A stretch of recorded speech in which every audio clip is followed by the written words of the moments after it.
When we talk about trucking, the first things that come to mind are usually like the long hauls, tight schedules, maybe the open road. Yeah, the classic images. Exactly. But what if I told you that sometimes it's the really unexpected cargo that reveals the biggest truths about the industry?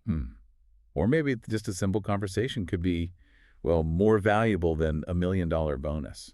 That's where we're heading today. We're taking a deep dive into the world of trucking, pulling from a really fascinating stack of sources, including Truckers VA and LifeAsATrucker.com. Right. We want to go beyond the usual headlines, explore the daily realities, the surprising challenges, and some innovative solutions that are shaping drivers' lives right now. And our mission, really, for you listening, is to unpack these stories from, well, multiple angles. Just like Hervey from Life as a Trucker always encourages us to do. Good point. We want to connect the dots, between regulations, these surprising events, company practices, see how they directly impact you. And explore how drivers can maybe manage their time proactively. Exactly. Not just for shippers, but for themselves. Building new skills, maybe even online income streams. Ultimately, making sure you feel respected and supported both on and off the road. Okay, let's start with something a bit lighter. A story that's, well, it's guaranteed to make you smile. It's about a literal crazy haul that wasn't even freight. Oh, intriguing. What was it? A Western gull. Apparently, it hitched a very unexpected ride. A seagull. How? Okay, picture this. A biologist is tracking this gull with a GPS tag, right? Okay. Expecting data on migration, feeding habits, that sort of thing. Standard stuff. Instead, they get a notification that their bird is on an 80-mile road trip inside a garbage truck. No way. Yeah. Inside the truck. Yeah. They figure it was dumpster diving, got scooped up, rode all the way to a landfill in California, and then just, strutted out. A little stinky, maybe, but totally fine. That's incredible. And, what's fascinating is how this seemingly absurd incident, one biologist joked he was first after tracking birds through storms and predators. Right. How much it resonates with truckers. Ask any hauler. They've got stories about surprise hitchhikers. Cats, dogs. Raccoons, I've heard. Raccoons, even snakes sometimes. One driver actually quipped, that bird just earned more miles than some rookies do in a week. Huh. That's pretty good. But seriously, this story, it highlights how trucks are like the backbone of everything, even accidental wildlife logistics. Yeah. And it gave scientists unexpected data on mechanical relocation, how dependent gulls are on our trash sites. But for you, the driver, maybe it's just a lighthearted reminder that you never know what's riding with you. And that life on the road is definitely never boring. Never boring.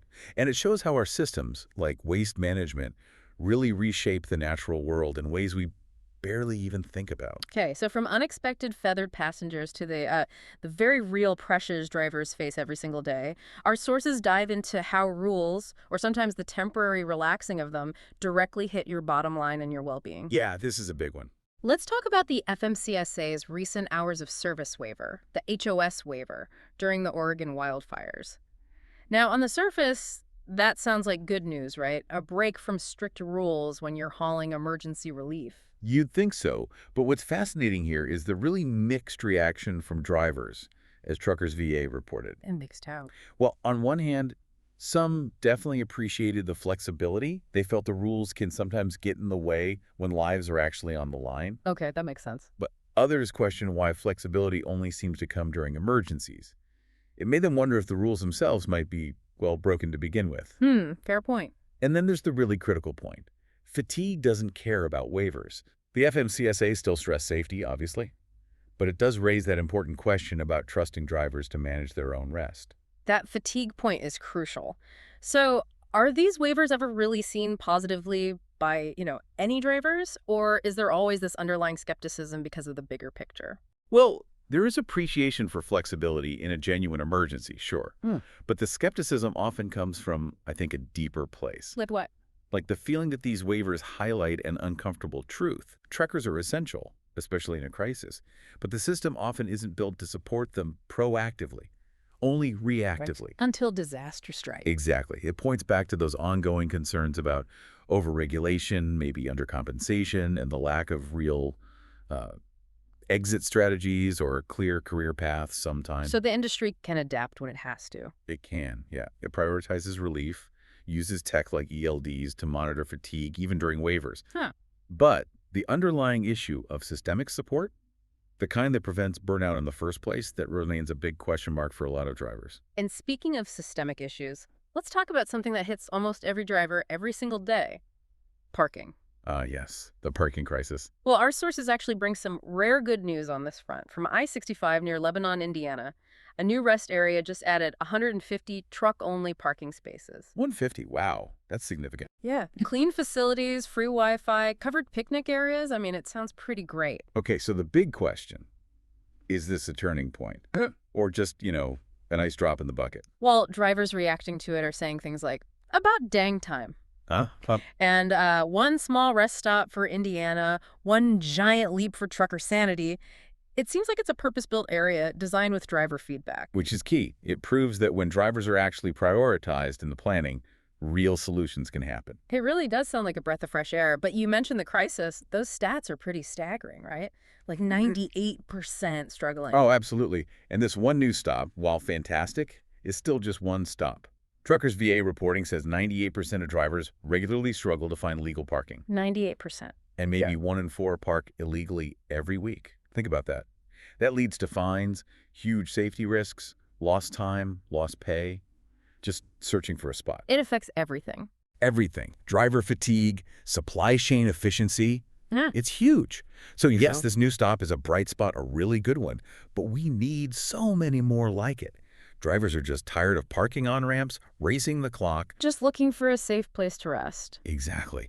It's fundamental. Respect, safety, operational necessity. Okay, so beyond the daily grind, the regulations, the parking hunt, truckers are also finding themselves, increasingly it seems, caught in the middle of politics and changing state policies. Yeah, that's becoming more common. And Florida is a really striking example right now. What's happening there?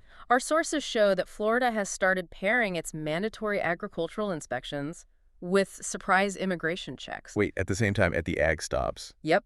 You pull in for a routine produce scan, and suddenly immigration officers are there checking documents, drivers, passengers, even cargo sometimes. Wow, okay, that Yeah. must be causing some reaction. Oh, definitely.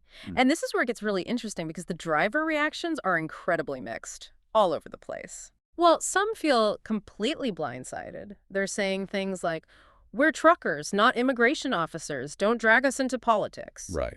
Just trying to do their job.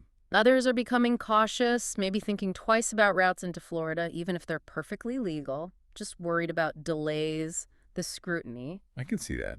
Any support for it. Yeah, there are those who support it. They see it as a way to maybe stop human trafficking or just general security. But then there are also concerns that it targets specific groups and just adds more delays for everyone. It's a classic case of drivers getting pulled into a much bigger debate, isn't it? Affecting their routes, their money, their focus. So it sounds really complex. You have maybe good intentions like tackling trafficking or security, but it ends up creating new headaches for essential workers. That seems to be the tension, yeah. Do the sources say how officials are trying to balance this, or is it just drivers have to adapt? The sources mostly focus on the driver's experience of adapting, really. Officials say it's about safety and security, but many drivers just feel like they're being treated like, well, not like professionals. Right, like they're under suspicion. Exactly. Yeah. And it raises that question, how far does this go? What does it mean for routine stops potentially becoming enforcement traps in different states? It really highlights the need for clear communication and predictable processes for truckers, no matter the politics. Okay, so these stories of external pressures, they make the next piece from Truckers EA even more impactful, I think, because it's about a company that actually seems to have gotten it right. Leonard's Express. Leonard's. Yes, that's a good story. They slashed driver turnover by 15%. 15%. And their secret wasn't some complicated new tech or huge bonuses. No, it really wasn't. What's fascinating is they did it by simply listening to their drivers. Is listening. Yeah. They implemented these engagement calls, not dispatch calls, but actual check-ins. And they formed a driver advisory board. And the key part, they actually acted on the feedback. It wasn't just lip service. Drivers felt seen, respected. You hear them saying things like, for the first time, I felt like I had a say. In how things run. Or, those calls made me feel like more than just a truck number. It sounds almost disarmingly simple, doesn't it? Just listening. Makes you wonder why it's not standard practice. Exactly. Leonard's directly addressed the core reasons drivers quit. Poor communication, broken promises, feeling disrespected. They proved that respect costs less than recruiting. So why aren't more companies doing this? Is it just old habits? Could be old school thinking. Or maybe, as the source suggests, some companies just they don't really want to hear the hard truths drivers would tell them. Hmm. Avoidance. Perhaps. But Leonard's approach, it lines up perfectly with that philosophy we mentioned from Hervey at Life. As a trucker, seeing issues from all angles, addressing what truly matters to drivers.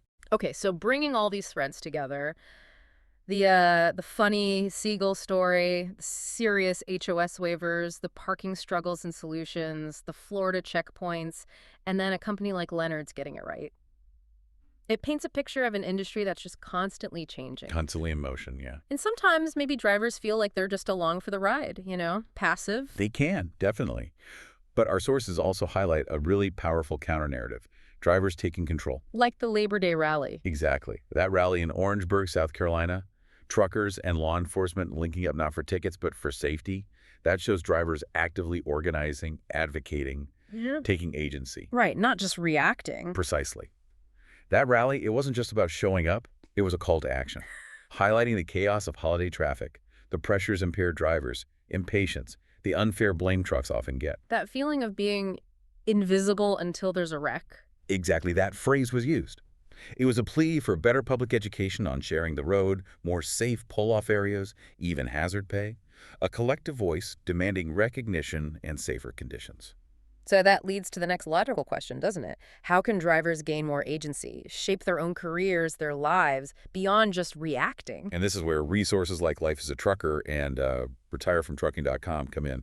They offer a critical, proactive solution. They're committed to helping you not just get into trucking, but to get out on your own terms. Getting out on your own terms. So what does that actually mean for you, the driver listening right now?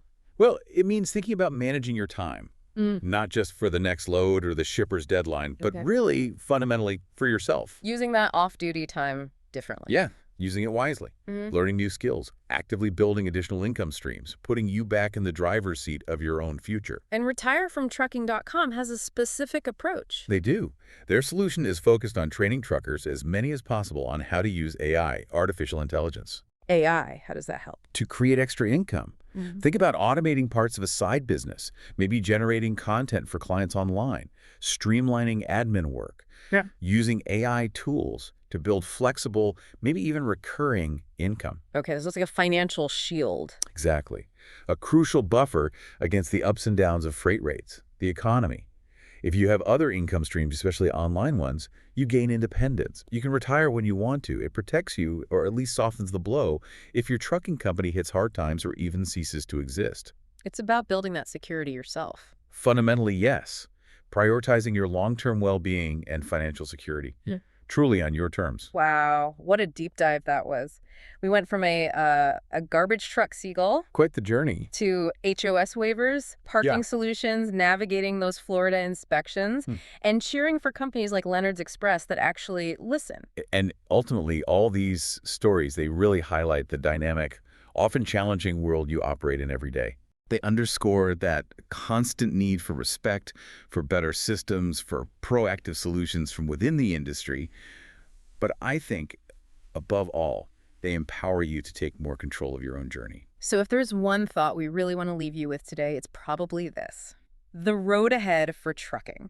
It's definitely going to keep presenting new challenges, unexpected turns. No doubt about that. But maybe the most powerful tool you have isn't actually in your rig. Maybe it's in your ability to plan, to learn, and to actively build a future for yourself, one that offers real freedom and security on your terms. Well said. So the question for you is, what will you do with your off-duty time today to start building that future?